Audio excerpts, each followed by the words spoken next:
বাড়ি ফিরলেন সোনালী খাতুন।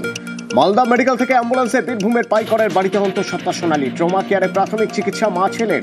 শারীরিক পরীক্ষার পর মেয়ে নাতিকে নিয়ে বাড়িতে বাবা হুদু শেখ। পরিবারের পাশে তৃণমূল সাংসদ সামিরুল ইসলাম। 6 মাস পরে ঘরে ফিরল মেয়ে নাতি। বীরভূমের পাইকরের সোনালীর বাড়িতে খুশির হাওয়া। বিনা অপরাধে বাংলাদেশে 6 মাস জেলবন্দি মা ছেলে।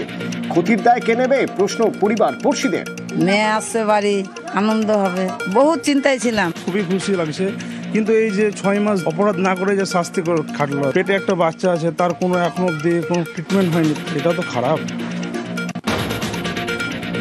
ছেলে নিয়ে দেশে ফিরেছেন সোনালী খাতুন। এখনো বাংলাদেশে আটকে সোনালীর স্বামী দানিশ সহ 4। দানিশকে ফেরাতে হাতজোড় করে আরতি মায়ের। 2 সন্তান নিয়ে বাংলাদেশে আটকে সোনালীর পড়শি সুইটি বিবিও। পরিবারে উৎকণ্ঠা। বিভেদের কাছে মাথা নত নয়। সংহতি দিবসে একতার বার্তা মুখ্যমন্ত্রীর। সাম্প্রদায়িকতার আগুন জ্বালিয়ে দেশকে ধ্বংস করার চেষ্টা। বাংলার মাটি থেকে লড়াই জারি, বার্তা মমতার। আম্বেদকরের প্রয়াণ দিবসেও শ্রদ্ধা মুখ্যমন্ত্রীর। হাইকোর্টের অনুমতিতে শৌর্য দিবস। শুভেন্দুর নেতৃত্বে সিমলা স্ট্রিট থেকে মিছিল, শেষে শ্যামবাজারের সভা। 1000 জনের জমায়েতের অনুমতি আদালতে।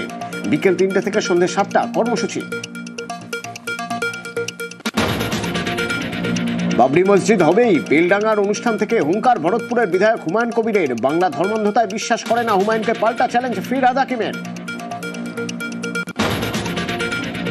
53 স্কুলকে নজিরবিহীন জরিমানা।